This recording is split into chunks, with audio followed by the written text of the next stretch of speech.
Here's our question for today. If you could change one thing about the celebration of Christmas, one specific thing, what would it be? Once again, if you could change one thing about the celebration of Christmas, one specific thing, what would that be? I need somebody to come clean the house before people goodness. come over. That would be the big thing. Come clean the house. Anybody say amen? If you have Christmas at your house. Right? Yeah, right? That's a bigger deal than fixing the food. Anybody, what would be the one thing you would change about Christmas if you could? Okay, go on. There's a hand.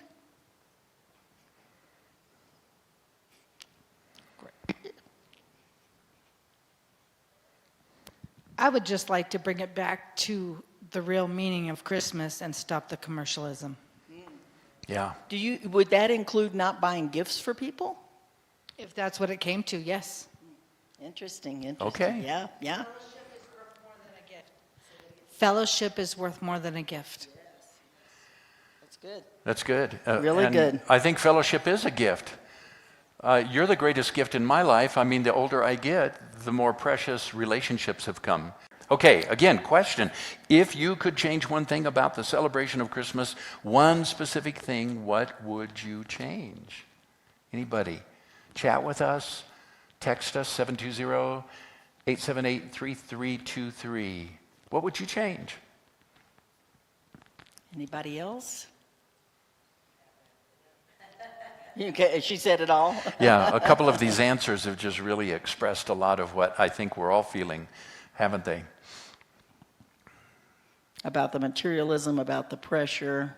Materialism, the pressure, that relationships really are far more important than a lot of what Christmas has become, the commercialism, the rush, even all the decorating and stuff that we feel, the home has to be just right now. I'm not against the celebration. We'll find an interesting thing here from one of the earlier church fathers about why they celebrated Christmas back when they did. And I think it's just really neat. But we've sort of, as I think Pam indicated, we've lost that meaning, though, of why they were celebrating it. Yeah, I mean, see, I kind of like all that. I like gifts, and I like the decorating and all of that. She likes gifts. Yes, and I don't like financial pressure. And it seems to me we could be gift givers without being totally materialistic. You know what I mean?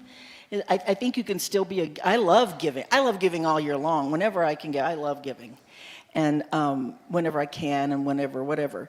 So I love it at Christmas too. I love giving. Now that doesn't mean I always have the money to give. And so there could be financial pressure from that. But I think we can be givers without being materialistic. I think it just goes that far in our society, in every society, right? From greed or whatever, taking advantage of what people are trying to do from the heart of giving, and it becomes materialistic, I think. I guess that's how that works. But I love the giving part, and I love the receiving gifts part. I love both ends of it. It's fun. Yeah.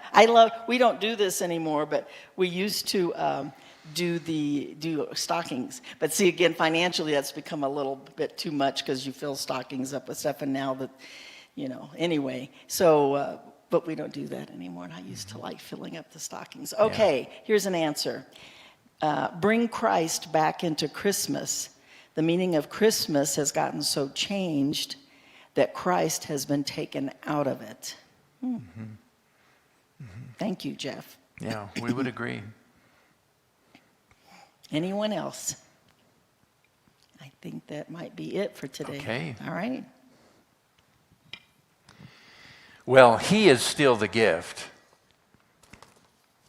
He is still the gift. And I think we found out last week some things about that gift and the whole idea of how we relate to Jesus and God and heaven and so forth. I'd encourage you, if you did not yet watch or hear part 1 of this series, that you look it up on our website and do so. I'm going to return to our text And look with me on the screen. Luke chapter 2 and verse 10. But the angel reassured them, "Don't be afraid," he said.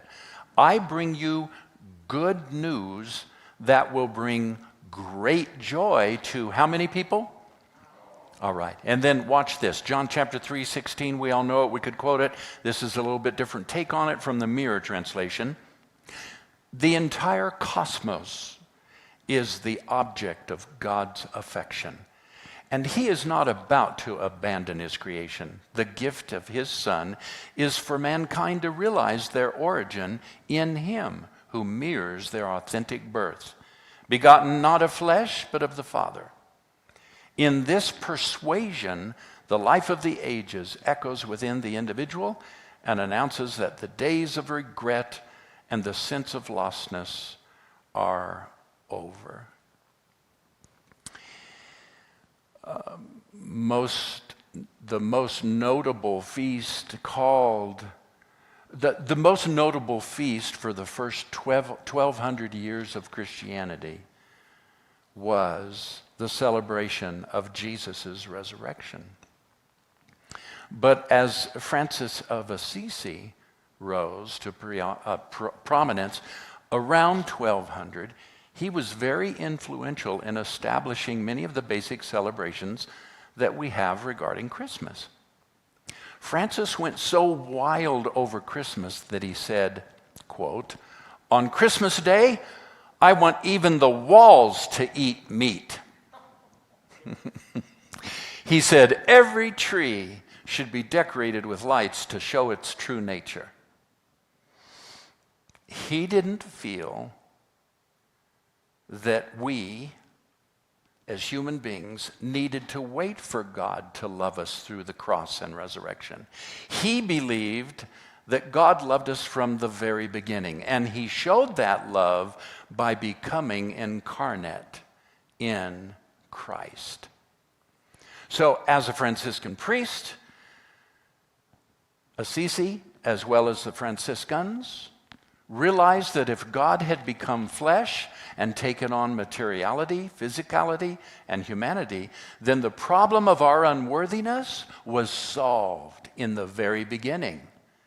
God saved us by becoming us. Again, I point you to John chapter 3, verse 16. Look at the beginning of this. The entire cosmos, or in other words, world, that's the Greek word for world, is the object of God's affection. Do you understand how much God loves you this Christmas week? Talk about bringing Christ back into Christmas.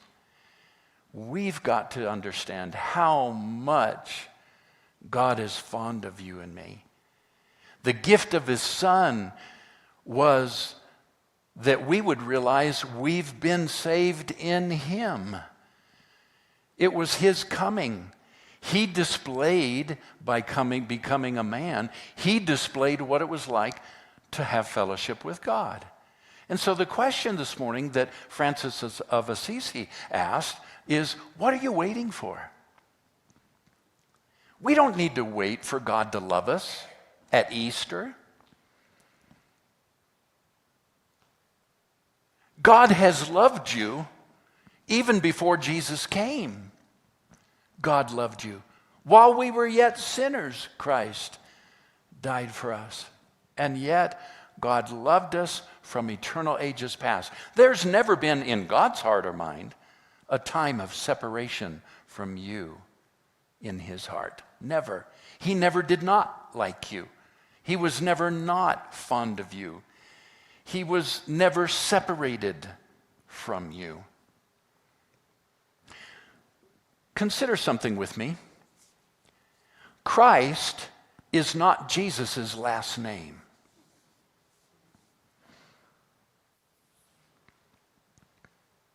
So what are we talking about? Jesus was a human being that lived on the earth 2,000 years ago. Christ is from the eternal past. He's always existed.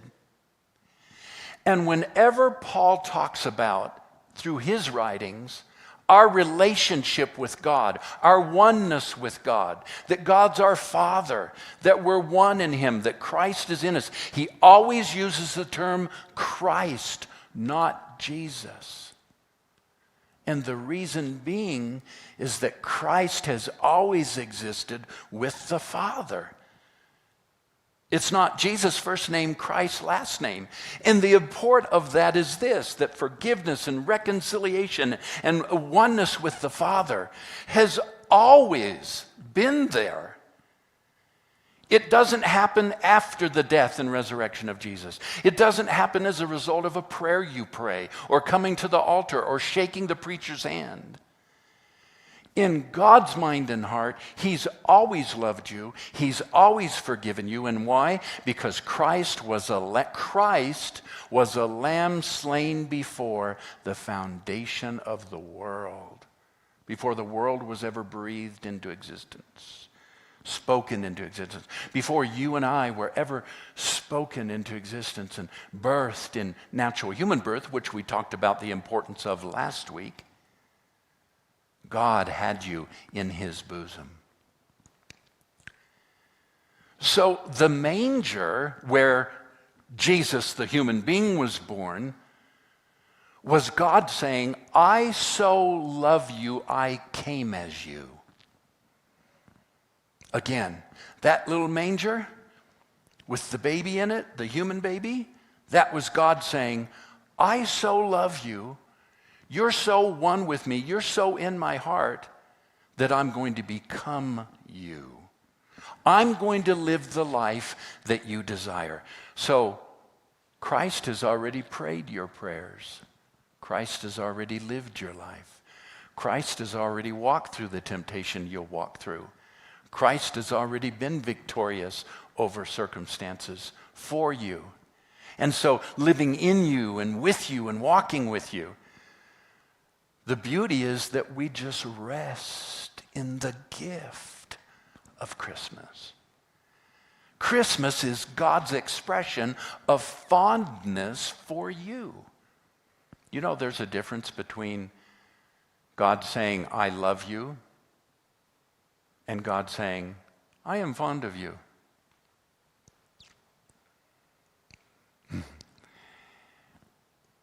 If you say to somebody, I love you, then the emphasis is on you. If you say, I am fond of you, there's so much about you that I find that's fond to me. You're putting the emphasis on them. It's about them. They're fond. They're exciting. You love them. Them. I have never, until this Christmas, realized the import, because of this great theme of Scripture, of one of the greatest Christmas carols ever written, O Holy Night. Now, this is the real gift of Christmas. Listen to this lyric that's part of O Holy Night.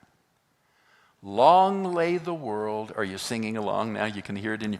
Long lay the world in sin and error pining, till He appeared and the soul felt its worth.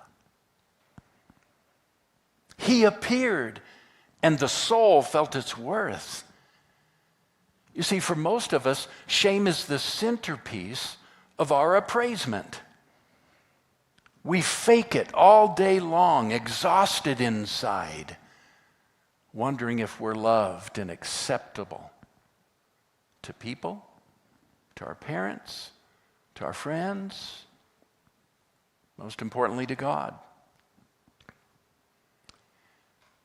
Rich Valadas, pastor in New York City of a great church, said this, and he sent this in a text this past week.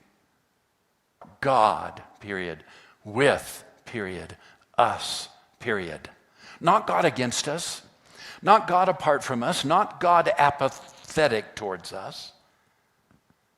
No, God for us, God one of us, God emphatic towards us, God with us. And so I think we ought to begin making a bold declaration within inside ourselves. You know, when Jesus said, "It is finished," you know what he was saying? I'm done. Let me ask you this morning, what are you done with? Let me give you a few things you should be done with. I'm done referring to myself as inadequate. I'm done referring to myself as a jackass. I'm done allowing my thoughts to run wild, imagining the worst. I'm done allowing myself to worry about the outcome of things that I can't control. I'm done worrying about the outcome of things and being concerned about what other people who are not Jesus Christ think about my choices. I'm done feeling like it's never enough. I'm done feeling like I'm never enough. I'm done feeling like there's always something more that I have to do. I'm done with that. And love knows who I am. And to prove it, he came and was born as a human. We call that incarnation. That's the definition of that big theological word, incarnation, God becoming human so he could prove he's never been separate from you. There was never a time where God was separate from you. God looks like Jesus. God has always looked like Jesus.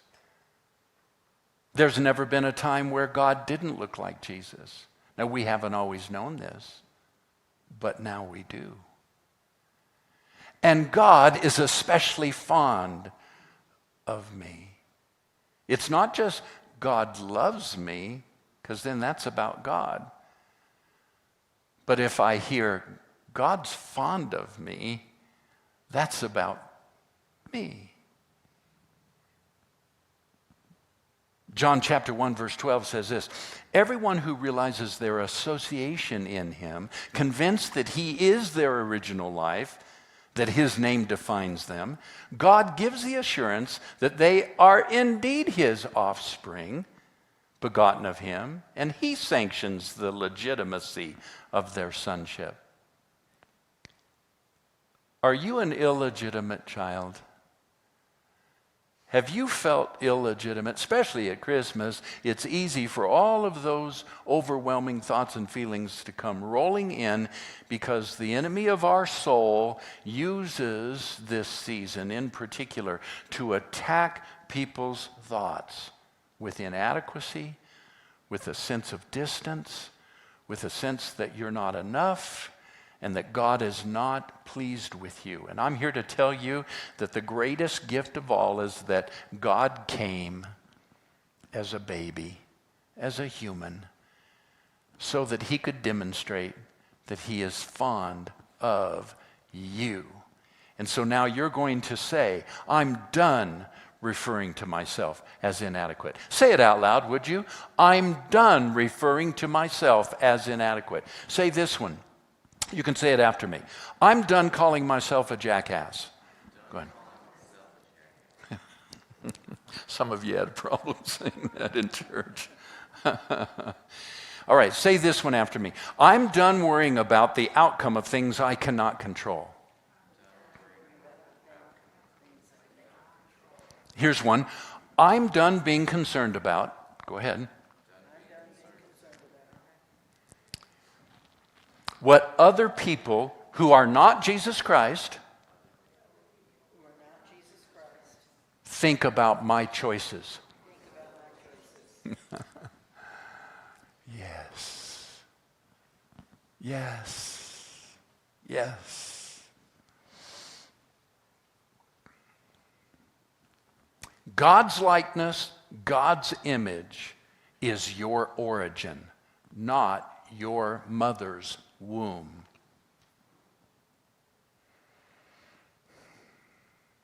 God's likeness, God's image is your origin, not your mother's womb. The reason Francis of Assisi could celebrate and along with the Franciscan order, say, look, decorate all the trees. Everybody come on, let's gather and eat meat. Now, you have to understand why that statement was so important at the time and to that group of priests. Franciscan priests were very fond of fasting. They fasted a lot. And so you can just imagine when one of them stood up and said, come on, we're going to have a celebration that God became human and expressed his love and fondness for you. Everybody, come on, eat meat. Let the walls eat meat. See, being a vegan wasn't a thing back then. David Rico, in his book, The Sacred Heart of the World, said this: it is ironic that a symbol of generous love became focused on our need to make reparation, that a powerful divine presence became associated with the saccharine image, that a liberating message became moralistic, that a call to universal compassion became a Jesus and I devotion. It is time to remove the past from the Sacred Heart and restore it. There's only one way you can put the meaning back in Christmas, and it's for you to start right here realizing who you are, and that God loves you, and that God is fond of you, and that there is no separation between you and him. And that is the greatest gift you can give to yourself. And then you can turn around and, Pam, you can truly love others and make it about relationship. But you've got to get this right. You've got to realize God's not upset with you and that you are done. I mean done with all of those overwhelming thoughts and feelings that you are inadequate, that you're not enough, that there's something you need to do. Richard Rohr said this: what if we're in the manger and God is already awakened in our midst and we're so fallen asleep, we're so unconsciously asleep that God is sort of looking for someone to get up and help bring gifts to the world? What if the baby in the manger is you? I mean, did Christ come as us or just for us? Scripture says he came as us and we were one. The reason God became human was to become us.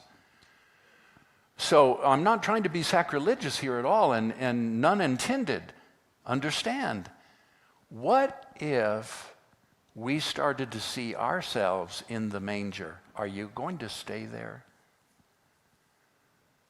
Are you going to stay an infant in your feelings and an infant in your acceptance of God's approval? And what about this idea that you are the gift? Get up out of the manger.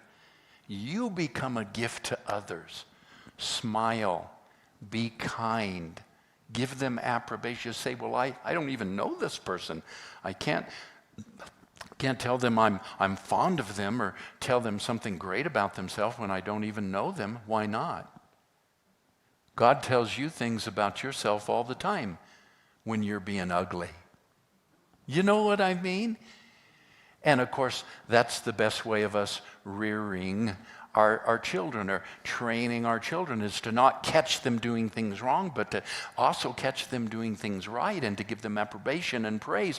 Oftentimes in the middle of things, when we see them doing things wrong, or the only thing it seems we see them doing is things wrong, and we can praise them for what we see by faith about them and who they really are. That's how we love. And I'll never forget when my own flesh and blood brother, 5 years younger than me, was not serving Jesus Christ. And I was so concerned about his soul and his destiny. And I didn't understand what I'm sharing with you. I didn't have that, but I did have this. I knew that by faith, what I needed to do was start seeing my brother, his name was Mike. He's passed away since. I needed to start seeing him with eyes of faith, not looking at his lifestyle. And so when I would pray for Mike, I'd say, Lord, I thank you. I see Mike in the sanctuary, worshiping you. I see Mike with his hands uplifted, praising and worshiping you. And all of a sudden, my brother and his then fiancée, they weren't married yet, I don't believe, in this encounter, came over to our house. And we had a meal. And we were able to share Christ and pray and then make a new commitment. My brother went on to become a worship leader. He led worship in 3 different churches. When he passed away, he left a position in his sickness of worship. One of my last memories, Nina, you'll remember over in Broomfield, we went to the church service where my brother was leading worship, playing the bass guitar, and he had an oxygen hose on. He wouldn't quit. His body riddled with sickness and disease and pain. And he got up there with his bass guitar and he led worship because he believed in the gift that's inside of you. The incarnate God came as a human. Jesus. Get out of the manger, everybody. Let's awaken to what God is doing in us and what God is seeking to become through us. As long as I can remember, we'd been waiting for the Messiah to come for us. My family, our tribe, our whole nation. I always knew that he'd come, but well, let's be honest, it's not like I'm from Jerusalem or someplace special. I'm just a girl from Nazareth. And everybody knows that not much good comes from Nazareth, never has. I thought for sure that angel had come to the wrong house with his announcement. But if that's what God wanted, well, who was I to tell him he was wrong? And Joseph, well, God bless that wonderful man. He could have joined in with everybody else. He could have had me sent away. He could have even had me killed. But he just never broke the promise to marry me. And so when he had to go to Bethlehem for the census, I was honored to ride by his side. Even with heartburn and bloated cankles and 9 months of pregnancy behind me. You know those women who try different things to induce labor, like going on frequent walks or eating spicy foods? What they should do is go on a bumpy 70-mile trip to Bethlehem. Because not long after I got there, and I'd never done this myself, but even I knew it was time. And with every wave of pain, I tried to ignore the fact that my family wouldn't be there to help me, and that I'd be bringing this baby into the world without the familiarity of home.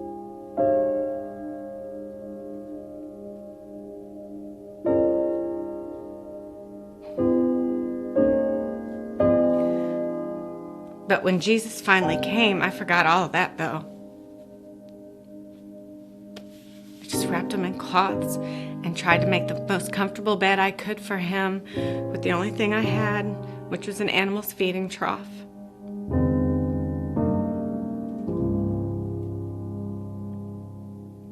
Joseph said I should have been sleeping then, but I couldn't stop staring at him. There he was. The one the angel had told me about. My heart was so full, I couldn't even find words big enough to express it.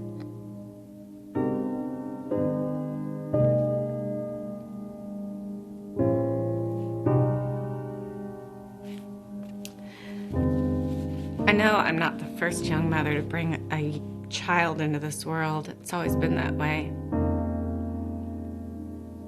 But as I look down at my son, my Redeemer,